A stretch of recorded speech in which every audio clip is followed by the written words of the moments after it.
Hi, Mr. Engelberg. How are you? I'm excellent, thank you. Good. Well, I wanted to say, thank you for your time this morning. I know it's a very busy time of year. My name is Nick Califato, and I'm the coordinator of business services at Oxford Preparatory Academy. We serve over 2,300 students in Chino, Mission Viejo, and Oceanside in grades K-8. And the final project for my UCLA class on charter school leadership is to interview a charter school leader. I'd like to introduce you to Dr. Perry and my class. For those watching this video, I'm fortunate enough to be interviewing Mr. Ari Engelberg. He's a Cal Berkeley and UCLA grad. Go Bruins. Go Co- Bears. Golden Bears. Co-founder of Stamps.com, teacher, attorney, and executive director of Bright Star Schools for the last 7.5 years. I hope I got most of that right.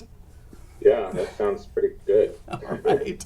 To begin the interview, I'd like to ask you what made you decide to join Bright Star Schools and why do you believe in school choice? And how does your experience as a teacher at Harvard Westlake influence your decision? Okay. Um, so three-part question, I guess. As far as school choice, I didn't kind of grow up thinking I was going to go into the field of education. I mean, kind of like yourself, it was a mid-career thing. I also, but I did have an early career in business and a business degree and all that. And one of the things that it struck me right away when I was first asked to join the board of Bright Star when it very first opened was that the idea of choice and the idea of competition in uh, public education um, should be just as powerful as it is in any other consumer market. Is that parents and students are consumers of a service, Mm-hmm. and markets work more efficiently. Products are delivered more effectively and at a higher quality, and usually at a lower cost when there's a competitive landscape. Mm-hmm. And so, just that basic business principle that works time and time again in other markets sure seems like it ought to apply in this one. So that was sort of the allure of charter schools and schools of choice for me, is that it's based on a fundamental business premise that I believe in. Um, Okay. as far as the role that I had at Harvard Westlake, I mean, what it really allowed me to do was to see, I came to education um, after a relatively short career in technology, and I don't think that I would have whatever effectiveness I've had in my role as executive director at Bright Star, I don't think I would have been able to have if it weren't for the fact that I had been a classroom teacher for a number of years. I did not teach in a public school context, so I'm not a certificated teacher. I never had to go to a school of education to get a master's in ed, or go through BITS or any of those kinds of programs. Okay. But I was able to take advantage of a lot of professional development in the independent school context, a lot of feedback from peers and from students. And I think that the fact that I did that allows me to have some level of credibility with the instructional side of our operation. I think that there's a natural sort of suspicion, maybe, or skepticism about sort of pure business folks running schools or networks of schools. Um, the other thing is that it definitely cemented in me the sense that working in education is something that I want to do for the rest of my career. Mm-hmm. Uh, just the fun I had every day of getting up and being excited about going to a classroom and interacting with bright kids who were curious and asked intelligent questions about. I taught mostly U.S. history and a number of other um, sort of junior and senior level history electives. Mm-hmm.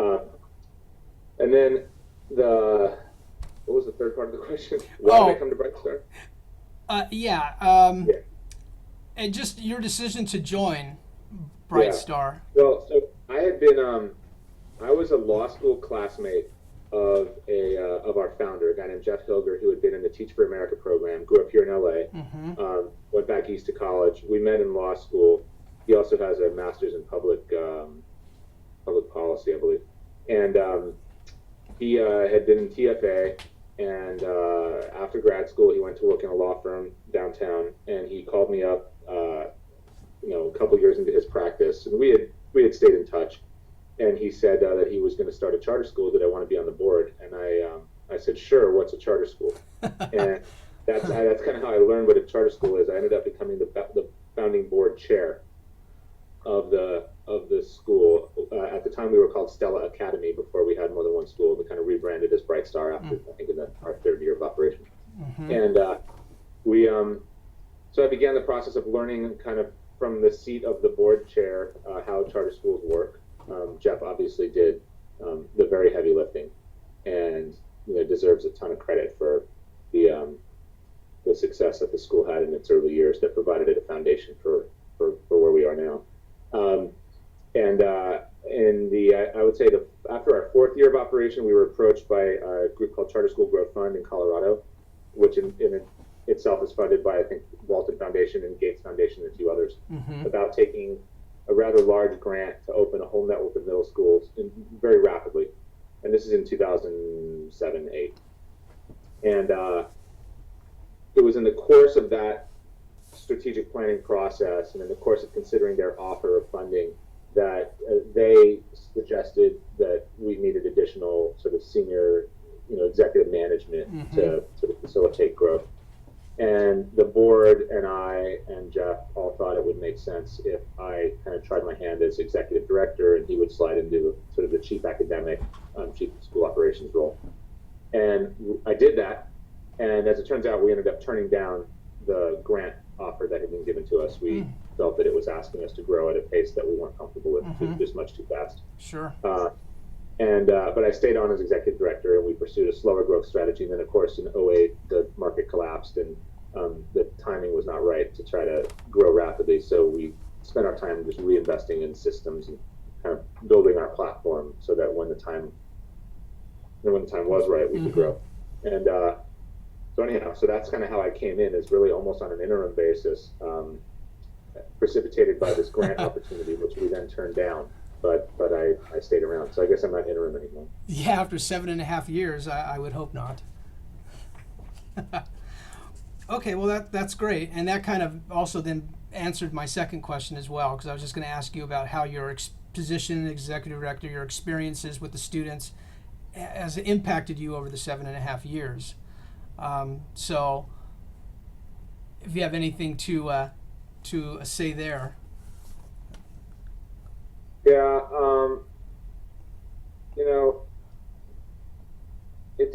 the way, unfortunately, I would say in my role as executive director, especially as we've grown to now 5 schools, I have only occasional opportunities to interact directly with students. I'm on campuses, but usually for meetings with adults. I miss opportunities to do that. I wish I could do it more. That's at the times that I do interact with students are the times that remind me why I'm doing this. Sure. And so, almost invariably, the interactions I have with students, even when those interactions are around things like an expulsion process or something that's really, ultimately disappointing or unpleasant, it's still a reminder of the importance of the work. Okay. Can you describe for me, please, your school's mission and vision and how these ideals are reflected in your school culture? And I think it'd be helpful, can I read the school creed for the audience so they get a good idea of the flavor of that creed? Your creed says, there are no shortcuts. All of us will learn. We don't make excuses. We all get a turn. Before we take action, we always think first. Not making good choices, don't let things get worse. If there is a problem, we look for a solution. If there is a better way, we try to find it. If a teammate needs help, we try to give it. If we need help, then there's someone to ask. We just have to know who they are. People can't see who I am, but they can see what I do. Once they know me, then they'll learn I am one whose word is true. Mistakes we make once, but don't make them twice. Correct your mistakes, learn, don't pay a price. Actions speak louder than words, so show, don't tell. A job done too hurriedly is never done well. There's a time and a place for everything. Look and listen, you'll learn how. Our time is the present, our future is now. that's our school creed. That was something that Jeff Hilger wrote before the school opened. It's something that every student memorizes in 5th grade when they join our schools, and it's something that they actually recite every day to begin the school day. Right. You know, we have T-shirts and other things that have it written on the back as well. Mm-hmm. And you know, those are value statements that represent the kind of young adult we hope that our students are when they graduate with us. You know, that stuff is, some of it is of Jeff's own creation, some of it is pulled from mission, vision, creed type mottos, statements that you'll see at places like KIPP and Noble Schools in Chicago and Roxbury Prep in Boston. So it's an amalgam of different stuff. Mm-hmm. And our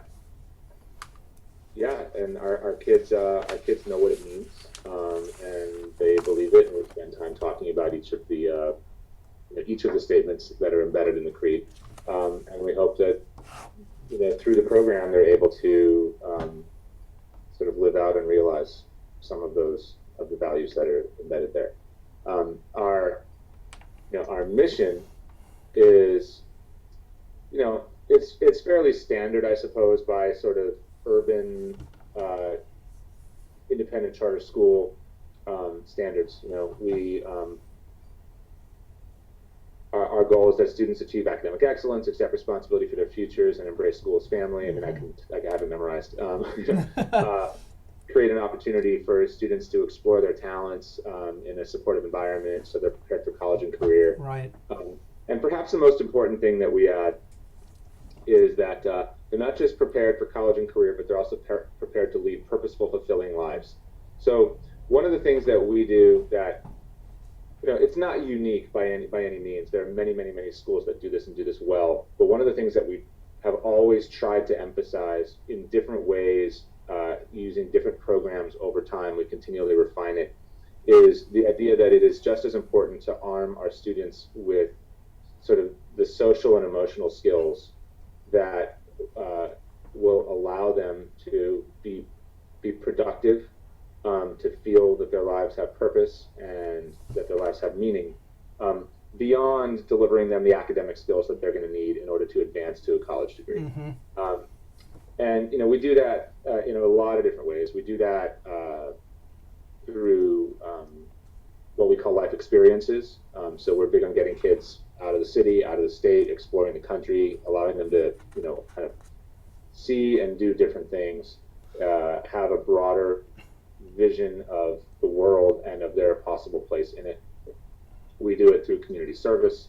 We do it through a whole variety of institutions that occur on the school site, everything from you know, school councils that we run, to peer supports, to a really robust counseling program that we built called our Connecting Program, to in the 9th and 11th grades this year we're piloting a new curriculum that we call our GRIT curriculum, which is a social and emotional skills development curriculum. And you know, that is something that is in many schools treated in the form of an advisory class where once a week with, you know, your math teacher. And I don't mean to diminish the importance of that stuff, because there are some amazing math teachers who can connect with kids about things totally unrelated to math. But you know, we decided that we're going to double and triple down on this. So it's an everyday academic course that we teach. You know, it meets for an hour a day, all the way through your freshman year, all the way through your junior year, and eventually we're going to roll it out in the 10th and 12th grades as well.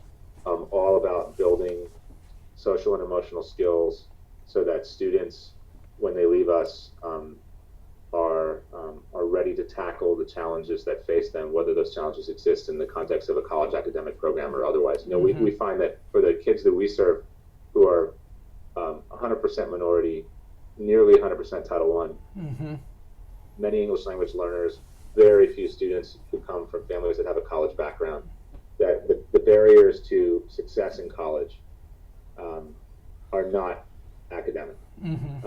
They're social and emotional, and surround things like, you know, courage and optimism and self-advocacy, resilience, and resilience and grit is a big buzzword these days, but it's something that we've really tried to install in our program from the beginning.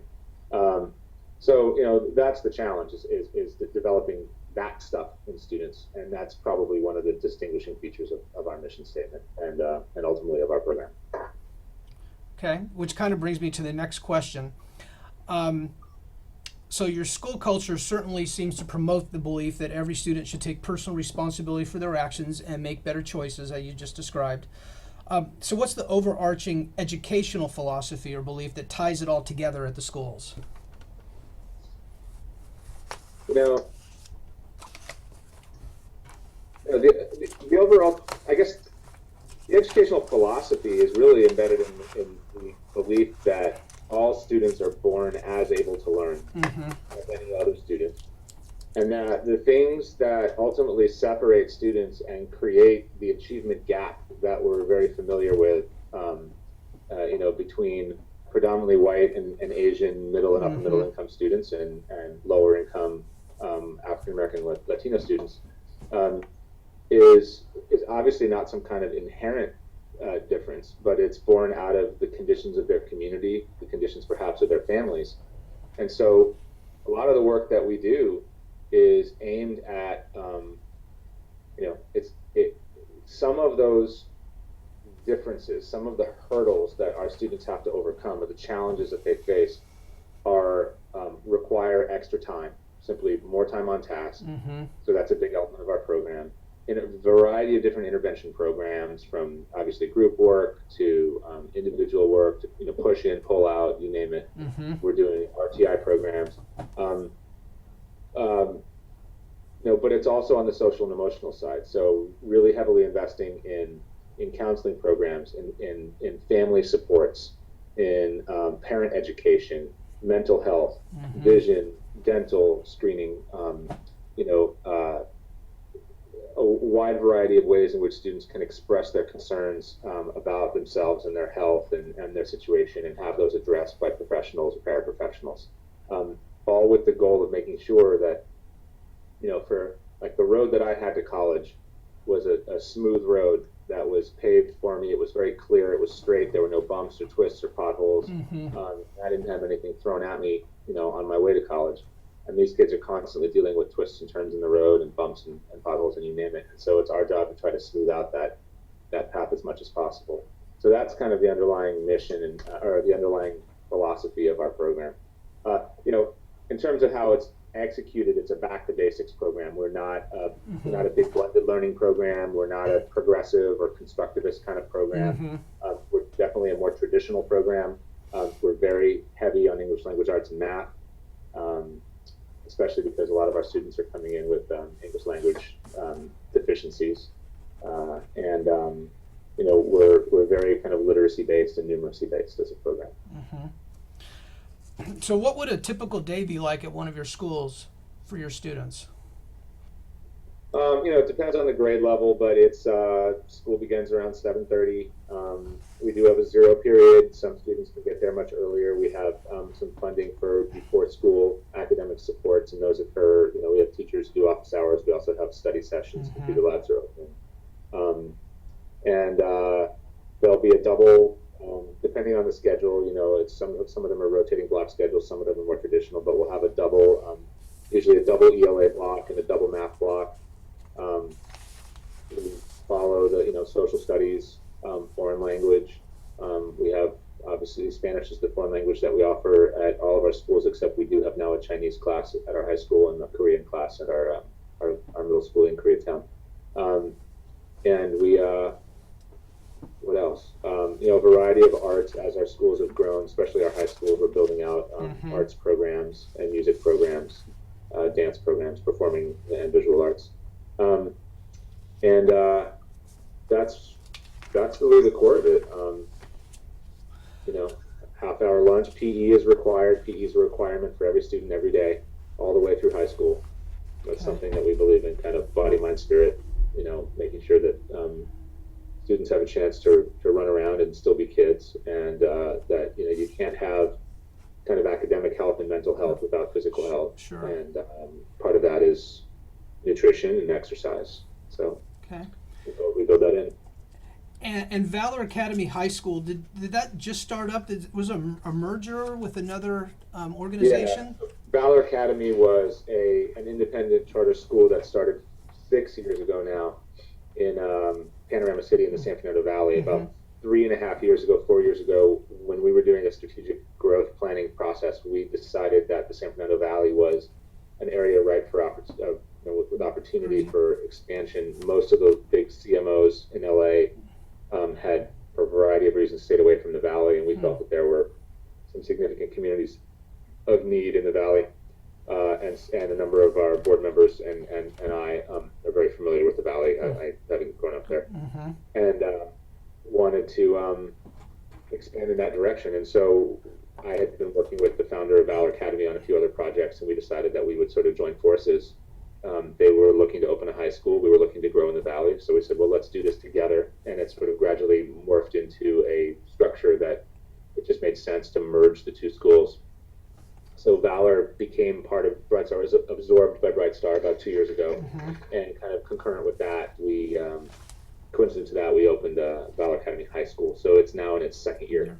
So it has about 215 students. It's still, relatively small, freshmen and sophomores, and obviously will grow out to about 500 students at full enrollment. Okay.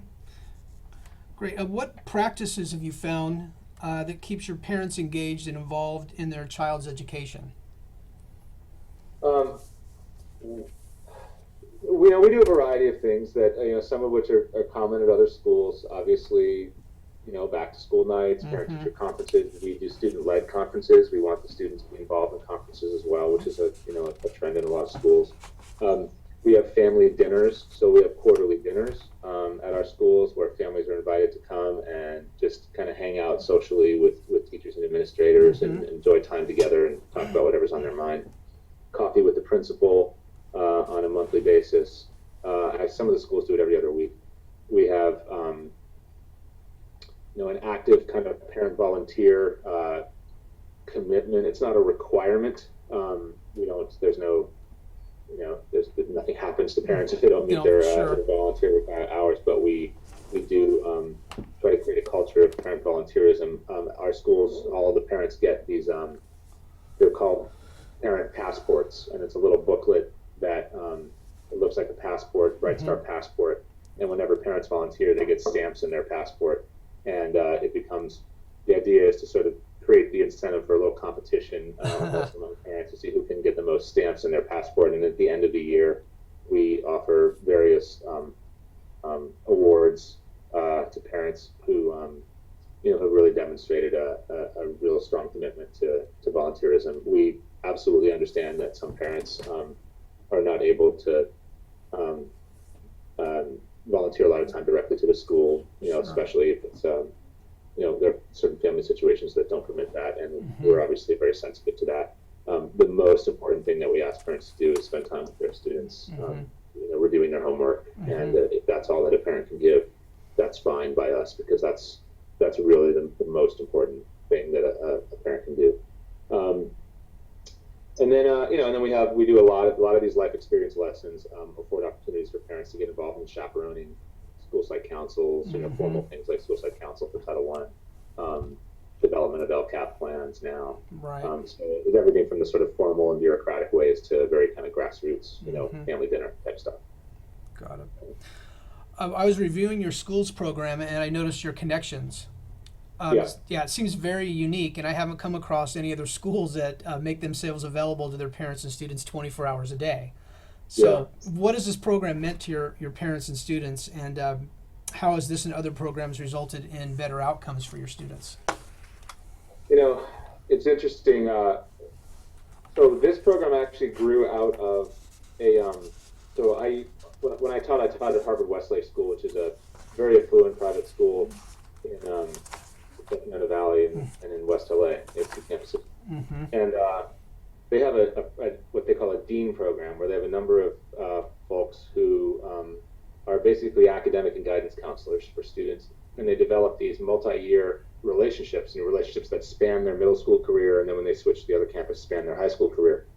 And I felt that those relationships were really valuable to students when I was a teacher there, and I wanted to see if there was any way for us to sort of mimic that at Bright Star. And we've simply had the luxury of having relatively low-cost facilities for our schools, which is a blessing in Los Angeles, and that's allowed us to direct additional funding into staff support for this program. So our connectors are counselors. They don't all have formal counseling degrees, although many of them have some sort of professional certification, whether it's a PPS credential or an MFT or a certificate in parent coaching and engagement, a variety of different sort of levels. And they all bring their own personal experiences to the table. We have connectors who are former college athletes who can help shepherd some of our aspiring college athletes through the recruiting process, things like that. We have connectors who themselves were at one time undocumented and have a particular sensitivity and understanding of the challenges that face some of our undocumented students when it comes to applying to college and receiving financial aid, those types of things. And we've driven the ratio down to about 120 to 1, almost 100 to 1. And what that has meant, in most schools, counseling is 750 or 1,000 to 1. Sure. And so our counselors get to know every kid. We're on a 5-week rotation, so they have to check in with every single student in their caseload every 5 weeks. They're supposed to do home visits. As you pointed out, they're available 24/7 to families. Right. I think, interestingly, that parents get accustomed to it, and they almost take it for granted, and they don't realize the luxury that they have of calling people after hours. But I think there are many parents who are quite appreciative of that opportunity. In terms of the effect that it's had on students, it's tremendous because one of the things that a lot of our students lack coming from the communities they come from is there's a lack of continuity and a lack of stability in their lives. And in the school environment, especially at high school, if you're moving from class to class and single subject teacher to single subject teacher, it's difficult to develop meaningful long-term relationships with adults who care about you. And the fact of the matter is that not all of our students will necessarily have a lot of adults in their lives who care about them or that can devote time to them, even if they do care about them. And that's not to say that our parents don't love their children. It's just that many of them have situations that are challenging, that are not optimal. And so the idea that there's somebody out there whose job it is to care about you for the next 3 years and to be your guidance counselor, your academic counselor, your shoulder to cry on, your discipline person if that's required, to facilitate your college exploration and college application process, to advocate for you, to ultimately write the school's college recommendation letter, it's a powerful connection, which is why we call it the Connecting Program. And the effects have been very powerful. I think it creates a much stronger culture on our campuses. I think it creates a much greater sense of optimism among our students that they have genuine support in their effort to go to college. They're not just told, okay, here's your deadline, go for it. There are people who are watching very closely to make sure that the right steps are being taken so that students have the best chances. Yeah, I could see how that would be a huge benefit, and that's something that I'd like to talk to our executive director about when we open a high school. Definitely to start there. That is great. Marnie Parsons, who runs the Connecting Program across all of our network, she presented last year at CCSA the conference, and there was a number of schools that came over and were interested in learning more and have come down and visited. And it's definitely a program that is a work in progress. I mean, that's how we kind of view our entire operation, is we're always a work in progress. And so it's not as though it is a set model. It is now in its 4th year, and it continues to evolve and grow. And there are some practices that we tried that don't work, and we've jettisoned those. And there are others that we've adopted from other schools. And then third-party programs or services that we have brought in and wrapped under this connecting umbrella. That the connectors are responsible for administering.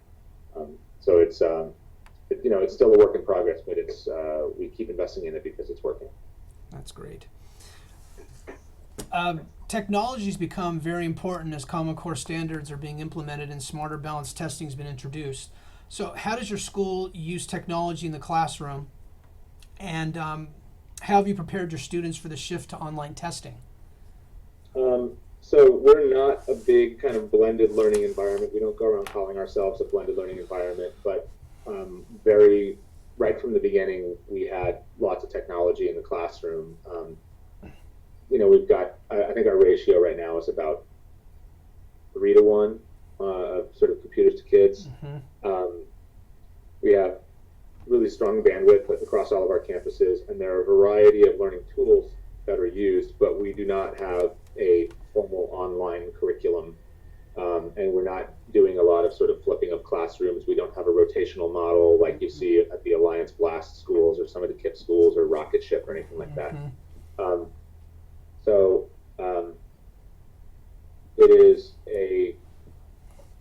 there is technology integration, but we try to be very purposeful about it, that it is not technology for technology's sake, but it is when learning technologies have been vetted by our academic team and they believe will add value to the student experience, they will be integrated into the school day. As far as preparation for the Common Core, I mean, we did the trial test last year, field test last year, and it worked fine. We didn't have any issues with bandwidth. I know across the state there were challenges. We were okay. It seems like they give you a big enough window in which to test. Right. That if you are scheduling it smartly, you don't have to overload your systems in order to make it happen. Now we don't have a 5,000 student campus like some big comprehensive high schools, so it has not been a real burden for us, and we'll see. We don't use iPads or anything. We use laptops for the testing. I think that using tablets is a mistake, but yeah, we're using Chromebooks. Yeah, and we're trying to give one to every single student in all the grades. That's on a permanent basis. Yes, to use throughout the school year and then to test on as well. That's great. Do they have to buy it, or do they have to make a security deposit for that? They take it home, or how's it? Yeah, well, the schools purchased them all, and then we are asking the parents voluntarily to purchase them if they'd like to. It's an option. And then they're able to take them home, and then we're now implementing all of that into the classroom and training the teachers on how to bring the, more of the technology into the classroom right now, actually. What % of parents would you say are going ahead and purchasing? Well, we just really started a big push, so I don't really know what it is right now, but we'll continue on for the foreseeable future. And then, if the parent decides that they don't want to, then obviously we are going to provide the student with one to use. Yeah. Because we think technology is that important now going forward, especially with the new standards. Yeah, absolutely. So that brings me to the next question is, so what have you done to prepare your students for the introduction of Common Core standards, and how do you think the standards will improve student outcomes in the future?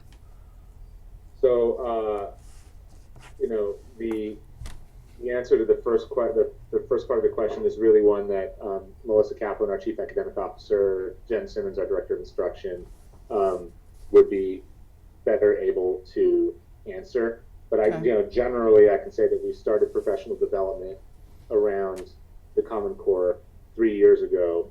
We rolled out the ELA portion of the Common Core 2 years ago, and math last year. So we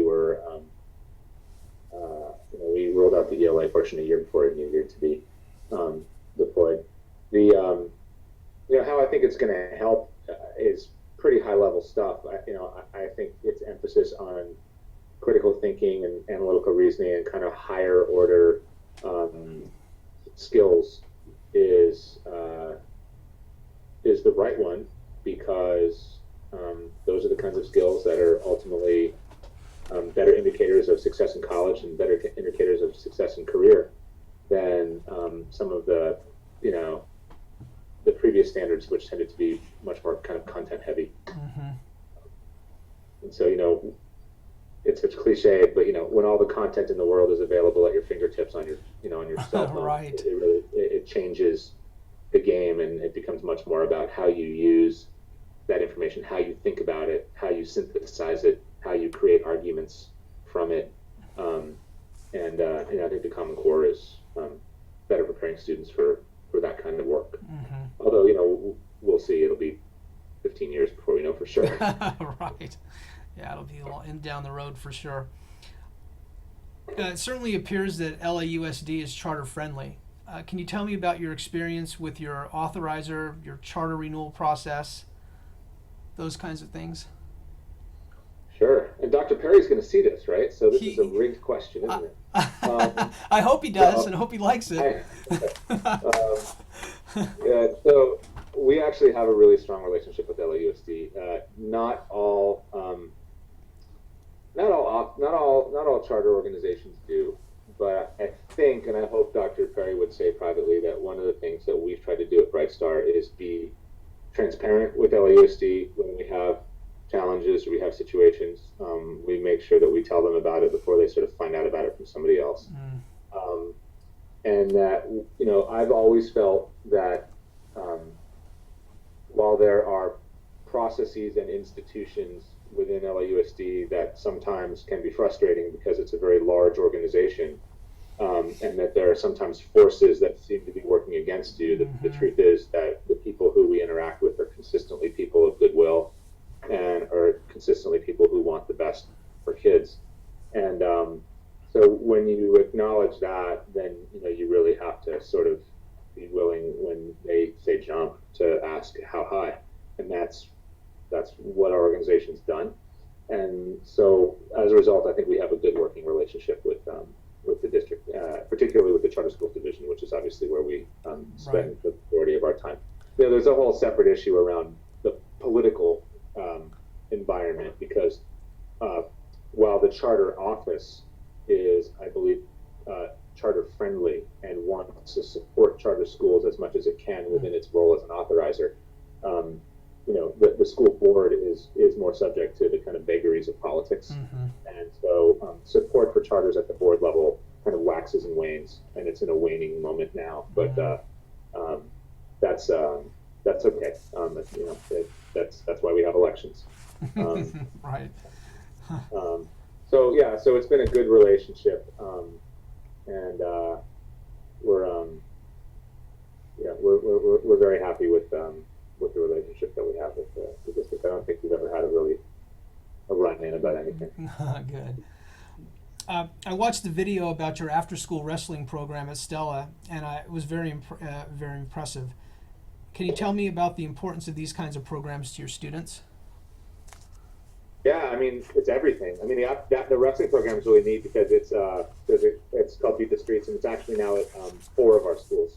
And it was started by former Olympic wrestlers, and it was actually brought to our schools by a guy who's the sort of chief strategy officer in our back office, who was himself a former college wrestler and college wrestling coach. But those kinds of programs, After School All Stars, Champions, Beat the Streets, YMCA programs, you name it, are essential, because the truth is that there are only, even highly academic, highly motivated kids, the academic portion of the day is not probably what gets them out of bed in the morning and gets them excited about coming to school. We want them to love learning. We want classroom environments to be supportive of that. Right. But, the things that kids most look forward to are opportunities to play sports, or opportunities to express themselves creatively, or opportunities to experience new things. And so we try to create as many partnerships and invest as much money as we can in kind of co and extracurricular experiences. And so we have this matrix of partnerships. We actually had an intern over the summer who developed a whole document around the different third-party relationships we have, and there's this little spider web of relationships, that kind of an infographic that we created to highlight how many different nonprofits that we've partnered with. In some cases, they're just volunteering their services to us. In other cases, we're obviously paying them to provide services to support our kids in this wide variety of, like I said, kind of co and extracurricular experiences. And I think without that, the schools are a shell of themselves. I mean, we know, and I think a lot of sort of small schools that start up, we knew, for example, when we started our high school 8-9 years ago, that we had a football team, we were losing boys Mm-hmm. every year. But I like your school, I know it's great academically, but I want to play football. You know, and I have a separate issue with playing football, but versus other sports. Sure. But I understand that's an allure for 14, 15, 16-year-old boys, and so we needed to add it, and so we had to make investments and make choices in order to create this really kind of robust network of relationships around the school to support those kinds of programs. And without them, our school wouldn't be the same, and probably wouldn't be very good. Okay. Can you tell me about the leadership structure of Bright Star Schools, about some of your board members and how they support students, staff, parents, and students at Bright Star? Yeah, well, so we actually have about a year and a half ago, we embarked on a process of spinning out a charter management organization. So we actually have two entities. There's Bright Star Schools, which is the charter holding entity, and then there's Bright Star Education Group. Bright Star Education Group provides all of our back office services, and those two entities exist. There's a managed services relationship between the two entities. So Bright Star Education Group is sort of the exclusive back office to Bright Star Schools, and at the school level, among faculty and staff, among parents, there's really no distinguishing. It's all just Bright Star. Our board is the reason I mentioned that is that we actually we have two boards. We have a Bright Star Schools board and Bright Star Education Group board. But among both boards, we have a wide variety of people from backgrounds in finance, law, education, public affairs, fundraising and development, community relations, and we have done our best over the years to make our boards these kind of dynamic places where really high-performing people can come who want to devote time and energy to the students we serve. Probably one of the fair knocks on our organization is that our board is not as representative of our community as it could be, and that's one of the things that we're actively working on. But they attend obviously board meetings as scheduled, roughly monthly, committee meetings, and then board members are asked to attend, at least one, but hopefully more school-based events, whether that's our, showcase of the performing arts, graduation, career days, speaking engagements of a variety of different kinds. So we try to get board members down to campus to feel what it's like at this site. We've done a number of board members have done a shadow day where they actually spend a day on campus living the life of a Bright Star student. So they show up at 7 a.m. and they're paired with a Bright Star student, and they follow that student around all day and go to their classes and eat lunch with them. That's great. And hang out with their friends. And we want them to be able to see the school from the eyes of the student, at least for one day. And so I think our board members have enjoyed doing that. Wow. In our class, we've studied several leadership models, including the 5 dysfunctions of a team and from good to great. So what are some of the leadership strategy philosophies that you can share that you've used to unite your team to overcome the challenges that most organizations face?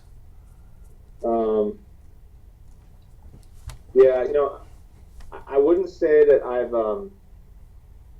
I guess for a guy who went to business school too, it's not like I don't have some sort of particular philosophy of leadership, or that I've embraced some kind of published model of leadership. For me, the most important thing is that this is education is a very kind of high touch human endeavor. It's not a factory. It's not an internet service, where really the interaction is to a piece of software that, hopefully can come to life for the customer, or to a product that can get stamped out once you have the factory. And so because it's very high touch, I think really the overarching philosophy is hire great people, put in place the systems as best as you possibly can to recruit and screen for really exceptional people, put them in positions as appropriate, and then get out of the way and let them do their jobs. And so that's been my approach, is sort of hire and then get out of the way and let smart people do things that I'm not capable of doing. And from a management standpoint or from a leadership standpoint, I've always felt that if you're going to hire really smart people, if you're going to hire people who are in this for the mission and not for the money, that you need to lead. You need to lead collaboratively, which to me means that there's a lot of time spent on consensus building, and there's a lot of time spent on listening to people in other positions of authority in the organization. And I also feel like it needs to be almost a flipped leadership model where, I run the organization, and the organization's job is to support the schools, and the school's job, the administration's job is to support teachers, and teachers' job is to support students. And so, if the pyramid behind you, the pyramid of success, we pyramid success quite a bit. But if you were to look at it as a pyramid, I'm not at the top of the pyramid as executive director. I'm at the bottom with all of my back office team, because what we really are ultimately is the plumbing, the infrastructure that helps to support the foundation that administrators are providing, for creating and building the institutions at the school level that teachers can then rely on in order to deliver services to students, and the students are really at the top. And I suppose that, that all sounds nice and good, but that's kind of how we view ourselves, is that it's not a top-down organization. There are certain principles, so there are certain practices that our board has determined are essential to our model and must be kind of embedded in what we do. But I want to make sure that that it's a very open and collaborative environment. It's leadership by consensus, and with everything kind of being pointed at the student at the top of that pyramid. So I don't know if that's a real answer or a fake answer. No, that's great. Okay, well, that brings us to the end of our interview. Cool. So, well, hopefully it's been helpful. No, it's been very, very helpful, and I know I appreciate your time in coordinating this with me. I'm happy to do it. Are you gonna be going up to? So where do you actually live? You actually live in South Orange County, or in? I live in North Tustin. Okay. And our offices here, the business and HR, we have business offices in Yorba Linda. Okay. So what are you chartered by more than one district, or is it by the Orange County? We are. We have, Chino is through Chino Valley is our authorizer. The school in Mission Viejo is through Capistrano Unified. And then our school in Oceanside right now is through Borrego Springs, which is an all independent study school. Got it. Now, does that mean that you have to have 3 separate boards of directors because you can't have one entity, or still allowed to wrap it into one? Well, we actually have 2 boards. The Chino and South Orange County schools are run by one board, and then there's a different board running the independent study school in San Diego. So that's how we have it structured. Got it. Okay. Yep. Well, I will. Is there going to be like a report that you produced from this, or? I'm going to just post it for my class and for Dr. Perry to read to view. Okay. So. Neat. Okay. Well, no, this has been fun. It's good to be asked probing questions about our program. So it's actually it's a pleasure to do it. Are you going to be up at the CCSA conference in February or March, whenever it is? I am. I will be attending, and we're also going to the National School Charter Conference in New Orleans in June. Got it. Okay. So I'm probably not doing that, but we should look each other up at CCSA. Shoot me an email before you get up there. We can meet on the show floor, grab a drink or something. And then at some point, I should connect you with. Our chief operating officer, Carrie Wagner, used to be the president of XED here in LA, and she is a fantastic resource for back office support, because she ran an organization that in turn supported 130, 140 charter schools with all of their back office function. And so at some point, just in your role, it would be, and she's been doing that for, she was at XED for 10 years, and then we were lucky enough to grab her. But she'd be a good person for you guys, for the two of you to meet. And so I could make that happen by email now, or she'll be at CCSA as well. Absolutely, that'd be great. I definitely look forward to seeing you there. Perfect. All right. Well, have a great rest of the weekend, and say hi to Dr. Perry for me, and hi, Dr. Perry. And I'll see you in the new year. All right. Well, thank you very much. Have a great day. All right. Take care. Bye-bye. You too. Bye.